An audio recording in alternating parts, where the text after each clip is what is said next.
Namaste, and welcome to our continuing series on the life divine with our beloved brother Ranga. We are still in the sevenfold chord of being, page 283. Beginning with the paragraph, it follows that wherever cosmos is. Yes. This is the last para of this chapter, and the chapter is the sevenfold chord of being. He is leading you slowly by the hand and showing you that there is essentially no difference between Satchidananda at the highest level, at the summit, and the physical cosmos down below. They are connected. So that's a sevenfold chord of being. They are connected through the sevenfold chord of beings. And he has told you that whatever is there on the highest level must also be here. If there is Sat, there must be something corresponding to that here. If there is Chit, there has to be something in the physical world corresponding to that Chit. If there is Shakti, there has to be something corresponding to Shakti. And if there is Ananda there also, there will be something corresponding here. It may not be the same. It may be diminished and even degraded and distorted. But it is essentially the same. That essentiality we can understand by the famous example of water vapor and ice. Essentially the same thing, taking three different forms. Okay? So, I read out the summary of the previous para so that we get the connecting link, and then we'll read the para. Once mind has been manifested by supermind, life and substance too must manifest because they are involved in each other. And if supermind has produced mind, mind also contains life and matter, so it is bound to come out because it's a process of involution. So, mind once manifested by supermind, life and substance too must manifest because life is simply determination of force and action, which means that life is a power that infinite prana divides itself into individual life units or units of living organisms or separate biological forms, plants, insects, animals, etc. So, there is a universal prana and it divides itself up into small units here. Mind you, it need not be life as we understand it. Even lightning is life, even the tide is life, even the storm is life. Prana. Okay? So, then he says, but these life units, just like mind units, can exist not only on earth, but also on other planes of existence, and there in those subtler and purer and less finite planes, life and substance need not be like they are on earth. They can be very subtle, more plastic, more malleable, freer, therefore more real and even more powerful. So, the less gross they are, the more power they have, and the freer they are. Are these the planes of the gods? Below the planes of the gods also there are so many planes. There is a life plane, there is a mind plane, and then in the mind itself there are divisions. So in the mind also you have the mind planes where you have angels, we discussed last time, where in Indian thought we have Gandharvas and Kinnaras, okay? All the attendants of Kubera, all the attendants of Indra, these are all facts. They are not even the Apsaras. They are all real beings living in those worlds. And these worlds are subtler worlds and they are non-evolving. They are static worlds. There is no evolution there. Okay? So, therefore more real and even more powerful. The suggestion is that there can be different forms of mind, different forms of life and body, as in science fiction, in different parts of the universe. All this is possible. It's not impossible at all. Okay. So that's what he said in the previous para. Now we read the last para today. It follows that wherever cosmos is, the universe, the physical universe, there, even if only one principle be initially apparent, even if at first that seemed to be the sole principle of things, and everything else that may appear afterwards in the world seem to be no more than its forms and results, and not in themselves indispensable to cosmic existence, such a front presented by being can only be an illusory mask or appearance of its real truth. We'll discuss it in detail. Where one principle is manifest in cosmos, there all the rest must be, not merely present and passively latent, but secretly at work. In any given world, its scale and harmony of being may be openly in possession of all seven at a higher or lower degree of activity. In another, they may be all involved in one, which becomes the initial or fundamental principle of evolution in that world. But evolution of the involved there must be. The evolution of the sevenfold power of being, the realization of the septuple name, must be the destiny of any world which starts apparently from the involution of all in one power. There's a footnote there for power. In any given world, there need not be an involution, but only a subordination of the other principles to one or other inclusion in one. This also we will discuss in detail. Then evolution is not a necessity of that world order. It's an important footnote, we will discuss it. So, therefore, the material universe was bound in the nature of things to evolve from its hidden life, apparent life, from its hidden mind, apparent mind. It must, in the same nature of things, evolve from its hidden supermind, apparent supermind, and from the concealed spirit within it, the triune glory of Satchidananda. The only question is whether the earth is to be the scene of that emergence, or the human creation on this or any other material scene, in this or any other cycle of the large wheelings of time, its instrument and vehicle. The ancient seers believed in this possibility for man and held it to be his divine destiny. The modern thinker does not even conceive of it, or if he conceived, he would deny or doubt.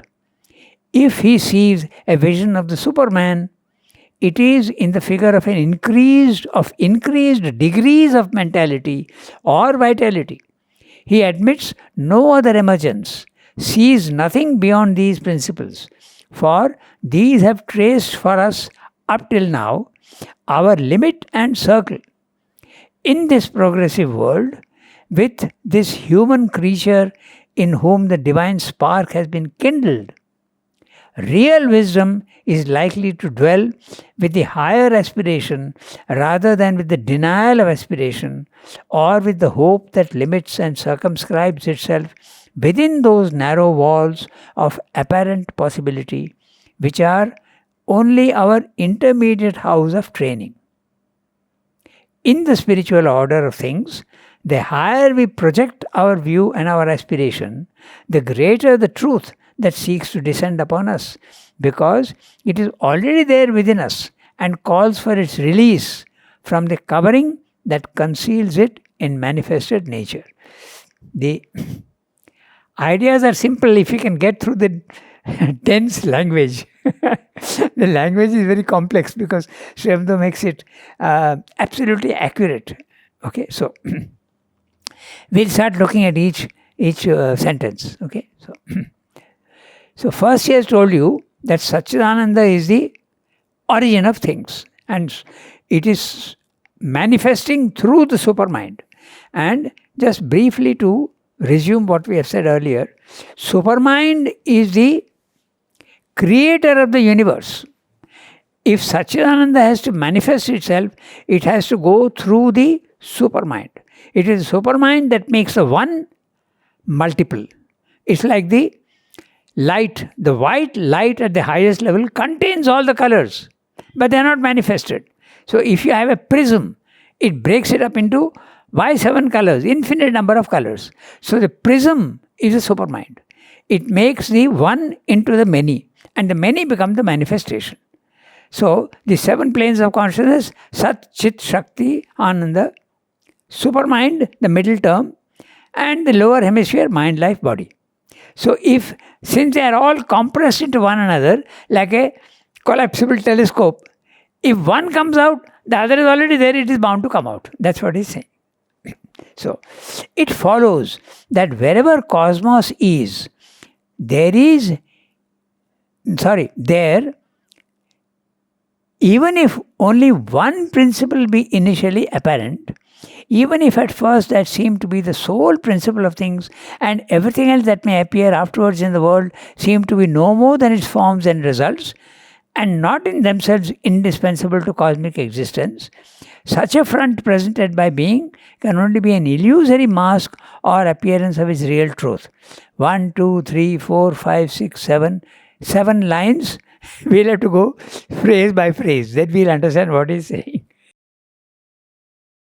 So he has told you already that all the planes of consciousness contain all the others.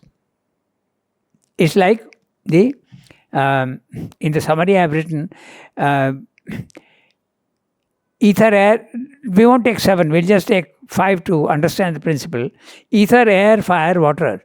In ether, in the pure ether, that's fine. But as it starts manifesting, even in ether, half of it is ether.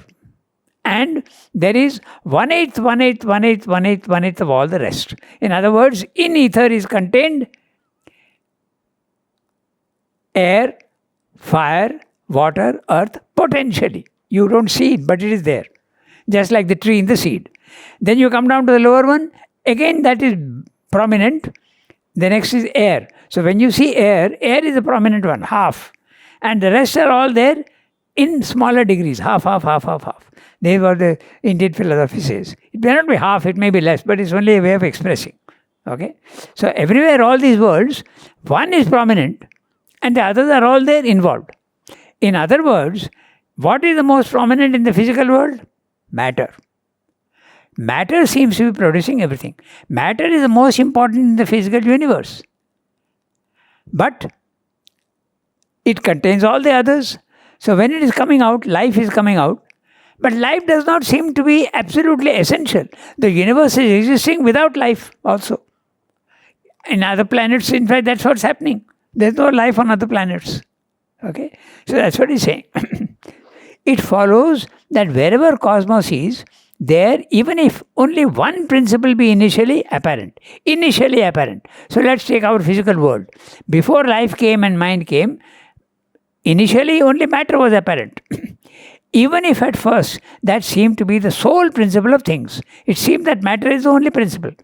And everything else there may appear afterwards in the world, seem to be no more than its forms and results.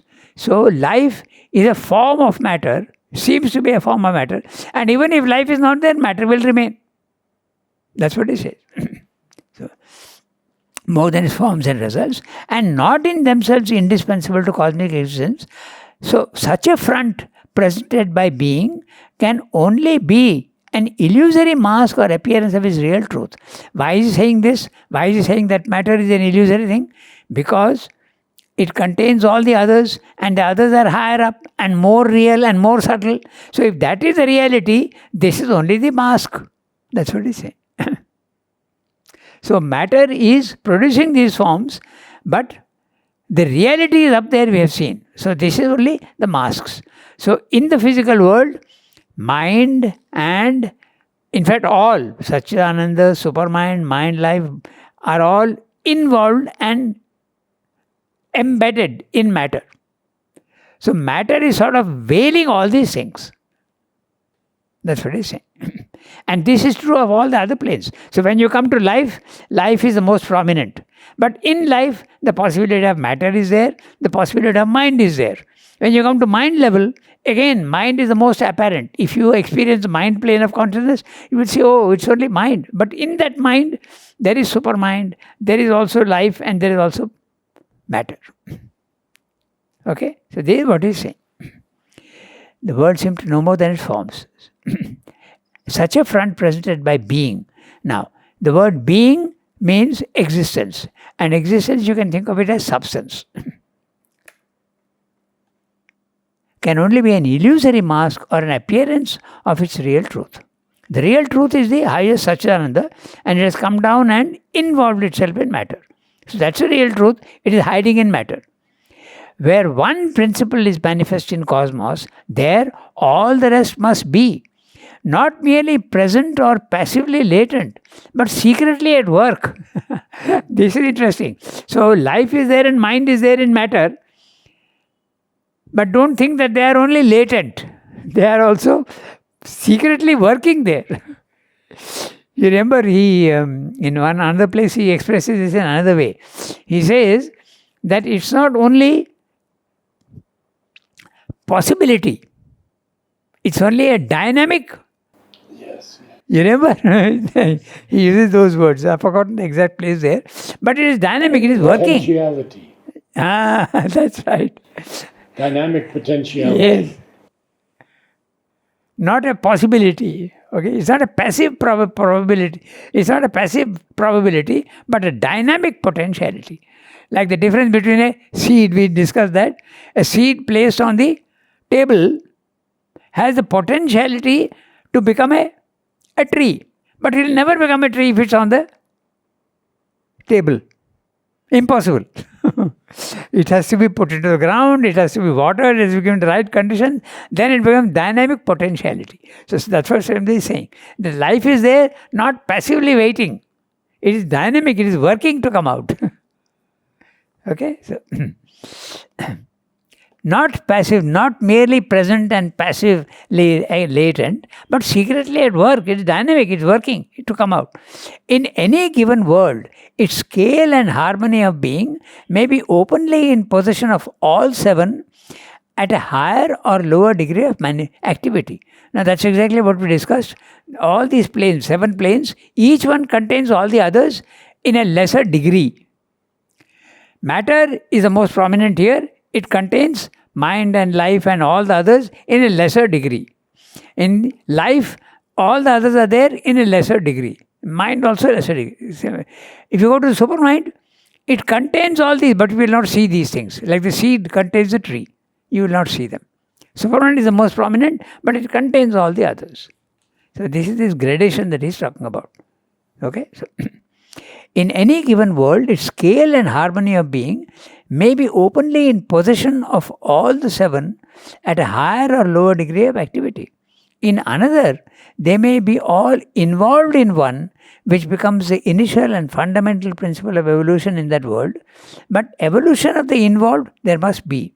Now he's saying something very interesting. He's saying that if they are involved, evolution is bound to happen.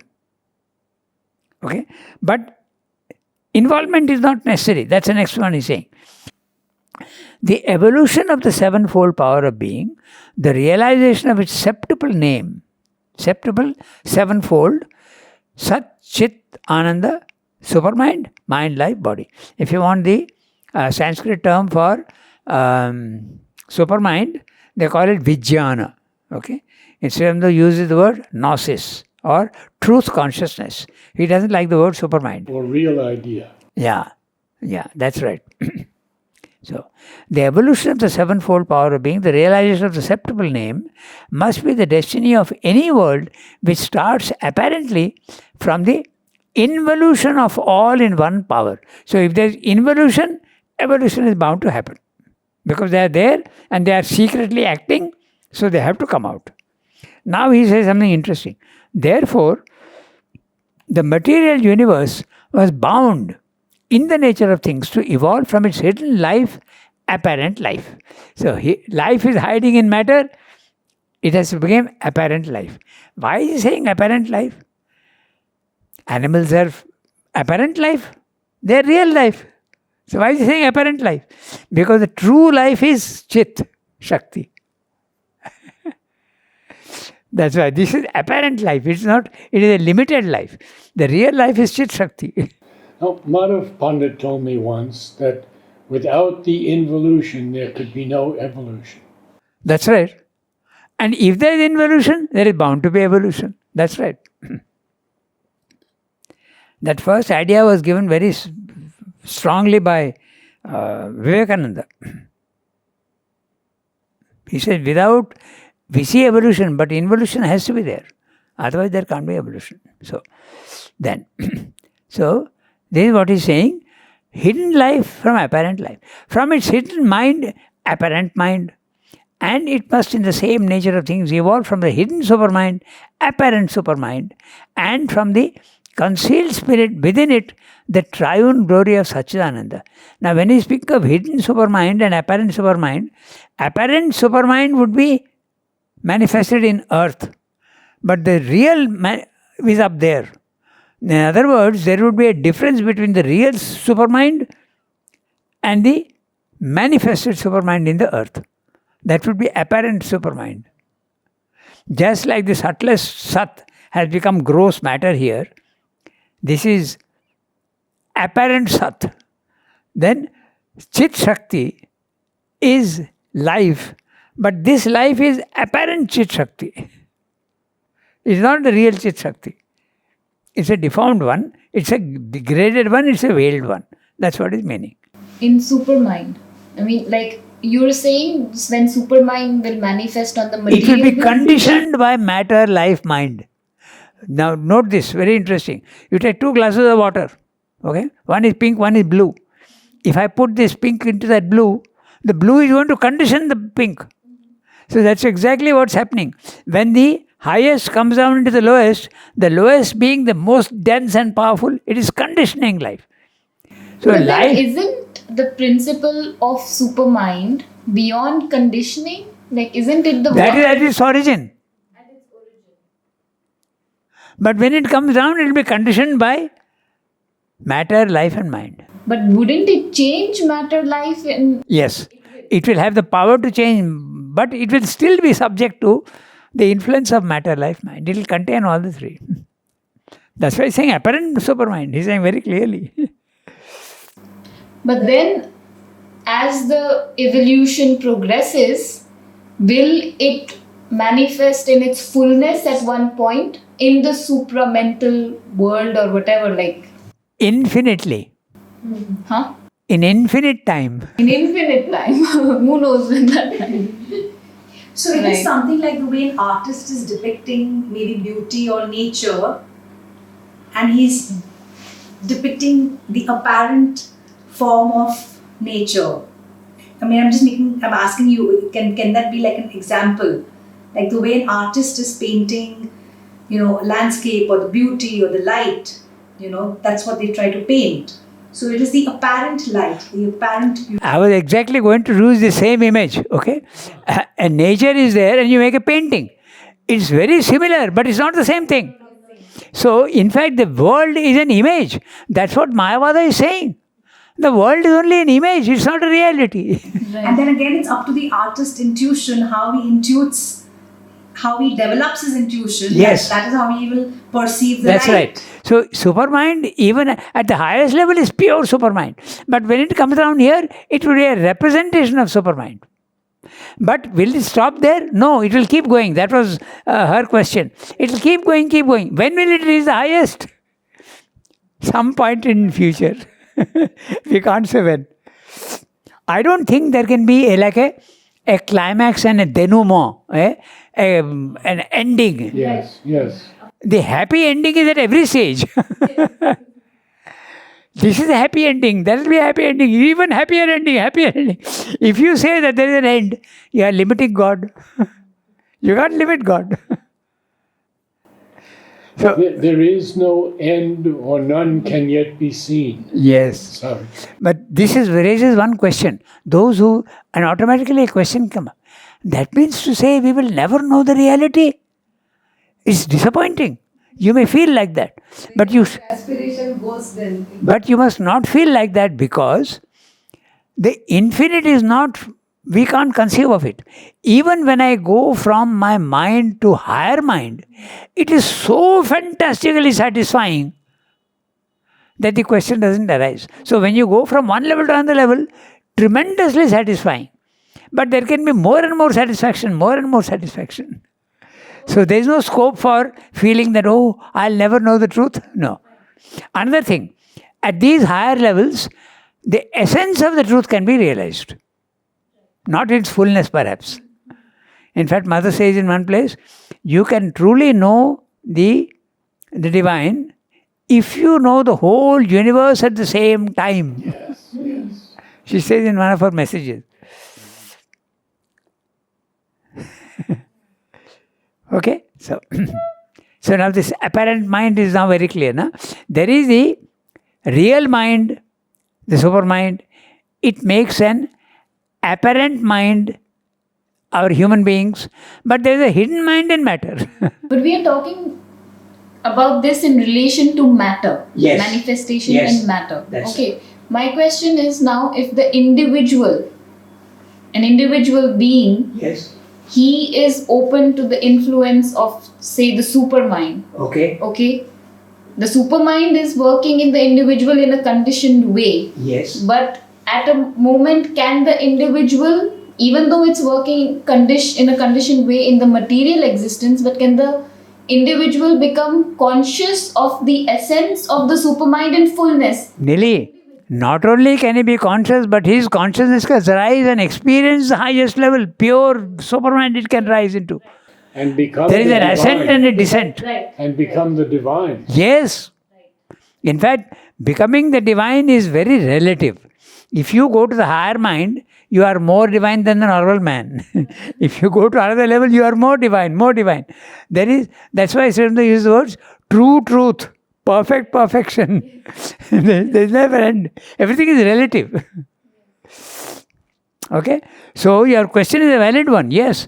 But Srivanda experienced the supermind. He experienced the overmind, and the overmind became a reality in his body, but not yet the supermind. It's clear? There's an ascent and a descent.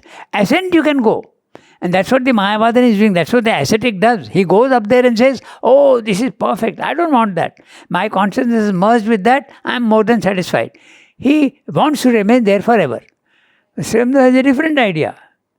He says, no, I want all that to come down here. So he brings it down through his poetry. Pardon? He brings it down through his poetry. Not poetry. Poetry is an expression, but not poetry.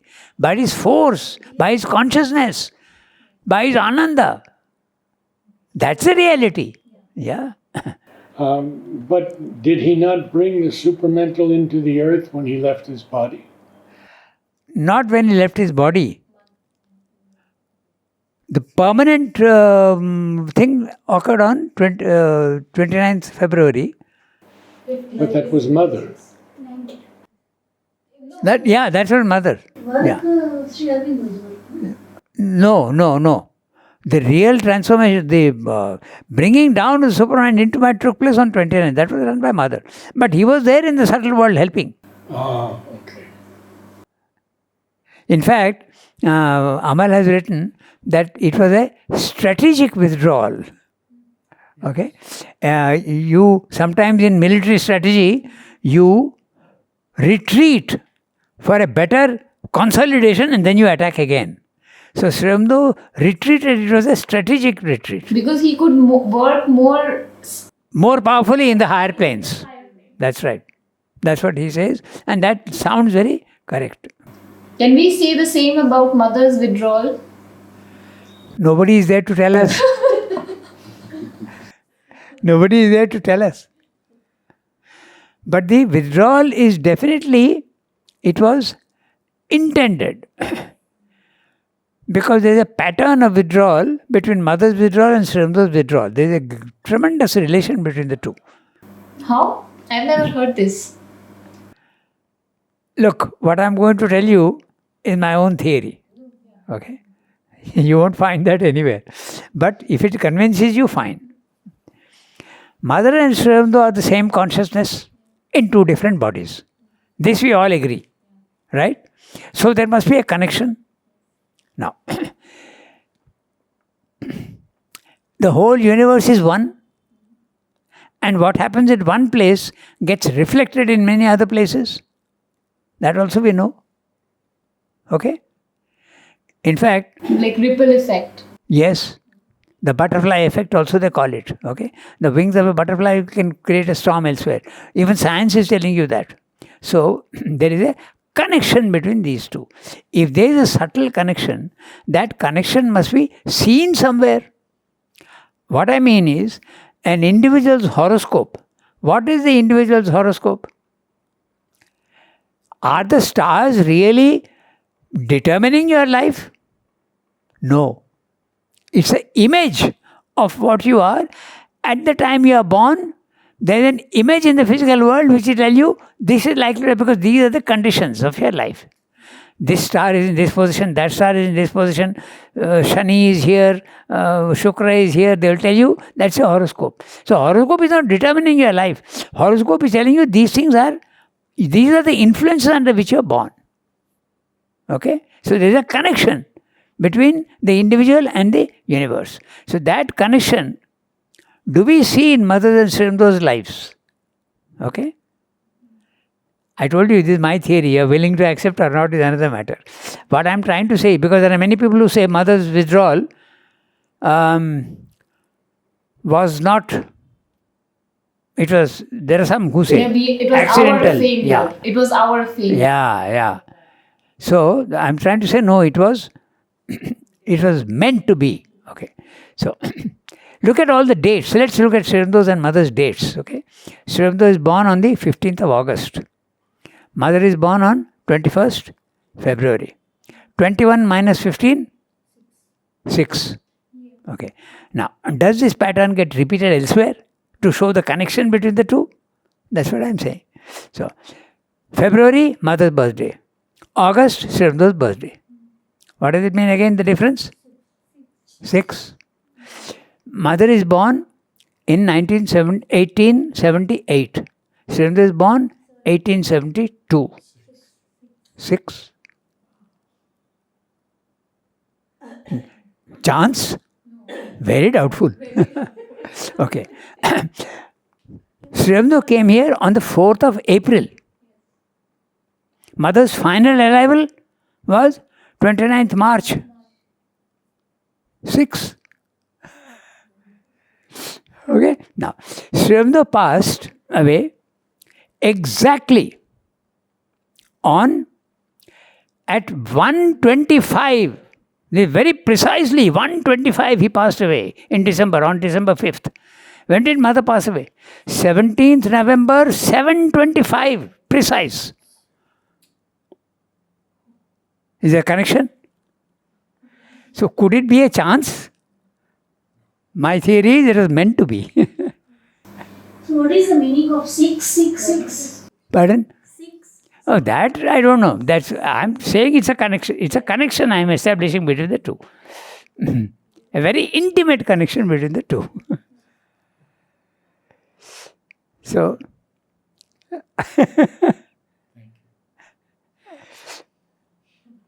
you're free to take it or... Now, I'm mentioning this because there was a big controversy at the time when mother passed away. The controversy was that you people have interfered. Those who were the attendants, they had interfered and they should not have done what they did. So, I'm saying it's not necessarily like that. Also, mother being the divine mother, she knew, right? She knows what she's doing, what's happening to her. So her withdrawal was also conscious. Let me tell you one thing. Mother says repeatedly towards the end, I am not being told. I am only being ordered to do the work. But I don't know what's going to happen. Very clearly she is saying that. It is not told to me. It is being hidden to me from it. I am just being told to do the work. I am the instrument. But I don't know what's going to happen. So you thought that no. Because you must remember, just now we discussed, She was being told. By the divine. You mean to do this work, that's all. But if she says, what could it be, when will it happen, how will it happen? No, that's not being revealed to me. In the Notes sur le Chemin, very, very clear.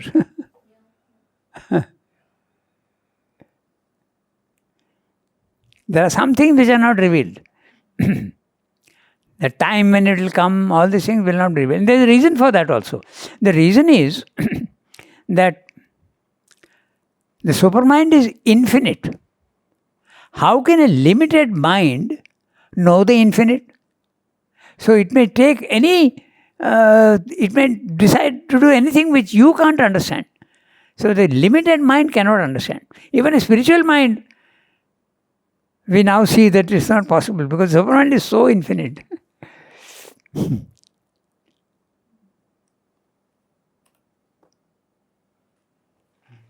Shall we finish the rest of the... Okay, so if involution is there, evolution is bound to happen. And the evolution, there is hidden life in matter is becoming apparent life, and the real life is up there. Okay, so there's 3 levels: hidden life, apparent life, real life. Again, the same thing with the mind also. Okay, hidden mind, apparent mind, and the real mind up there. Okay, it must, in the same nature of things, evolve from its hidden supermind, apparent supermind. Srivastava is very clear about it. He's saying apparent supermind. In other words, supermind will be conditioned here by it will be something far superior to mind, but still it will be a representation of mind. You can go to there, and there you will see what the supermind is. But if you want it in the physical world, it will be an image. It won't be the reality. It won't be that reality. But it will change things in a tremendous way, just like the difference between animal and man. The animal exhibits, although mind is present in animal, but he can never invent the radio, he can never invent the animal will never invent the radio or the computer. Not possible. But when it comes, it becomes. So same thing with mind and supermind. What mind can't do, supermind will be able to do. But still it will be an image of that in the door. That's why very clear. Apparent supermind. And from concealed spirit within it, the triune glory of Satchidananda. It will express it. Satchidananda will be expressed here in physical terms. Physical, mental, vital terms. Okay? So, the only question is whether the earth is to be the scene of that emergence or the human creation on this or any other material scene. Could it be that this evolution is already taking place somewhere else in the universe somewhere? Is it possible that there are other civilizations far superior to human beings? That's what he's saying. We don't know. But in the book The Mother, he says the evolution is there, of which the earth is a significant center. He uses the word significant center. So, definitely it's going to take place here. Okay? But maybe other places already it has happened, or it may happen in future. We don't know. Like in Record of Yoga, Sri Aurobindo has a sentence called Mars being the last theatre of man. So now I was having some conversation during my work. He interpreted last as the definition being previous. But there are 2 definitions of last. Yeah. One is previous and one ultimate. Is ultimate. So now what do we see it as? Like I don't know. I absolutely don't know. Sri Aurobindo uses such words which have 2 contradictory meanings. No, that's right. Because man is already thinking of going to Mars and utilizing. They are thinking in very commercial terms. Oh, we'll find a lot of gold there. We'll find metals. We'll find rare metals. We'll be able to extract, do mining and bring it back to Earth. All sorts of ideas are there. So if colonization of other planets is going to happen, that is sure. So life would go there. So where it will happen, we don't know. Okay, so that's what he says. The only question. So, like, it can be interpreted both ways. Like the fact that probably life existed in Mars before, okay, and then now there is life existing on Earth, and then probably again there would be life on Mars. See, these things are all beyond our mental understanding, because even what is meant by the solar dynasty and the lunar dynasty? Okay? We know that Rama's is a solar dynasty, and there's another. The Chinese are supposed to be lunar dynasty. There's even a suggestion that there was life on the moon at one time. So these are things, imponderables. Like there is, which since you talk about this, there is a movie called The Tale of Princess Kaguya. Do you remember? So that's a beautiful film about this young girl who is on Earth, but she has come from the moon. And she's having all these experiences. She is seen as the princess, as a being of light and everything. And then towards the end, like Buddha comes from the moon to take her back. And Yeah. As I told you, these are all very difficult things, and it's beyond. In fact, let me tell you one thing. There's a video which I saw the other day. There's a young boy in Russia. Okay, he's saying, "I have come from another world." So what that means? He's still living. Okay. Mother told Buddha also, no? Huh? Mother told Buddha also. You are coming from. That I don't know. I have not seen that. but mother herself says about herself that from a very young age, she felt that she was not a being of this earth. Yes. She In fact, she has memories of right from the beginning of creation, she says. She says, I've been there right from the beginning of creation. So, let's finish the paragraph, okay? The chapter even.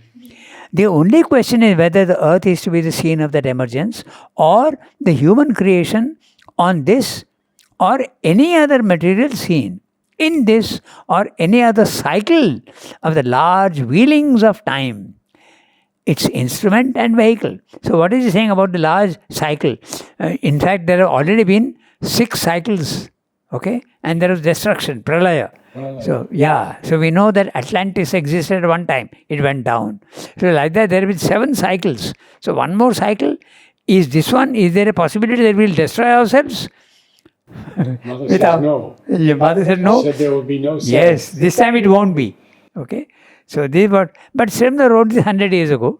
Okay. So for the vehicle, the ancient seers believed in this possibility for man. He is talking of the Vedas, where they speak very clearly of man, Nara Narayana, going in a chariot, and they become one at the highest level.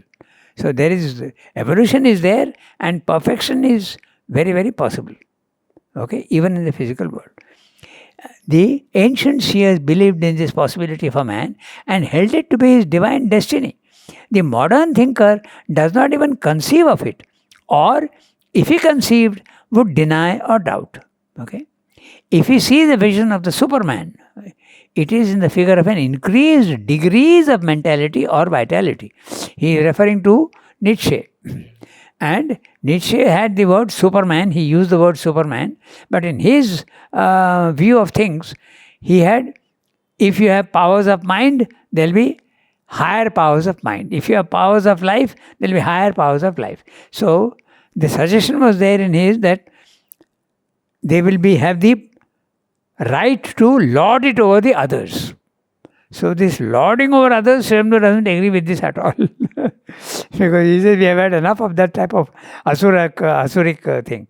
That's not the Superman that I am thinking of. Okay, so let's read that. Okay, if we see the vision of the Supermind, it is in the figure of increased degrees of mentality or vitality. Srimdo's Superman is qualitative Superman, not a quantitative Superman. Okay, that's the difference. Nietzsche's is quantitative Superman. It is in the figure of an increased degree of mentality or vitality. He admits no other emergence, sees nothing beyond these principles, for these have traced for us up till now our limit and circle. We have been limited to the mind. Of course, conditions have changed now. Okay, so now even science is recognizing that the brain is not the creator of thought. That thought and consciousness can be separate from the brain. They have come to that. It's one more step. But Srimda is saying they don't believe. But that was 100 years ago he wrote this. Okay. In this progressive world, with this human creature in whom the divine spark has been kindled. Now, the human creature the divine spark has been kindled. In the animal, is there no divine spark? It is there, but it's not kindled. And what is that? The psychic being. The psychic being is it has been kindled, it has been lit. Okay? So that's the difference between man and animal. An animal can never do yoga, not possible. It's not that level. Just like a worm also cannot be like a cat, ever. It's a far superior. There are levels of consciousness. So, the divine spark has been kindled. Real wisdom is likely to dwell with the higher aspiration rather than with the denial of aspiration, or with the hope that limits and circumscribes itself within those narrow walls of apparent possibility which are only our intermediate house of training. Okay. The possibilities that we are going on increasing more and more. Man has created fantastic things with his mind. He has created the mobile, he has created the aeroplanes, he has created so many things. This is only our intermediate house of training. We are only being trained to go to the higher level. So he says the truth can be found surely at a higher level, okay, with a higher aspiration, because the divine spark has been kindled. Okay? And so, in the spiritual order of things, the higher we project our view and our aspiration, the greater the truth that seeks to descend upon us, because it is already there within us and calls for its result from the covering that conceals it in manifested nature. Now look at that phrase, it is already there in us. He's talking of the involution. The whole chapter he has written to show that the 7 planes of consciousness are all there here. So, very clearly he's saying, they are already there in us. So, it is not that you are discovering something new, but you are uncovering something. That's the suggestion. These are his words. We are not, all spiritual experience is not a discovery. It's a remembrance. Oh, I knew it, but I had forgotten about it. He says that. Okay, because you already have all that in you. So that brings us to the last. Okay, so again, a quick summary to finish. We may have crossed the time, but we'll No, we have 10 minutes. Okay. So what he's saying in this last part. Thus, wherever cosmos exists, all these 7 principles must exist also. But all the 7 need not be equally manifest, even if not visible. In the higher planes, one principle predominates, but the others are present too. Okay? Playing second fiddle. In life, mind is there, supermind is there, but we're playing second fiddle. Okay? We must remember the formula of Indian philosophy. Each plane, half plus 1/8, 1/8, 1/8, 1/8 of each other. They are involved in each other. For all the 5 or 7 elements. Again, we may note that evolution is not an absolute necessity on all these planes. One principle dominates and the others are subordinate. Also, there are typal static planes that do not evolve. Okay? But where all are involved in one power, as in matter, the evolution of all is bound to come into play and all will be manifested openly. Life hidden in matter emerges. Mind hidden in life emerges. Similarly, supermind hidden in mind must emerge in its proper time. The only question is, will this evolution take place on Earth or elsewhere in the vast cosmos? Again, when will it occur? This too is an imponderable, but it is an absolute certainty that it will happen. Okay?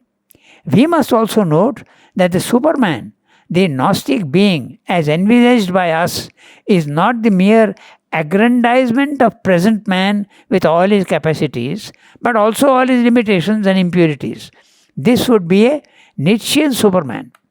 Our conception of the Gnostic being is a spiritually perfect, qualitatively superior being, a divinized human being.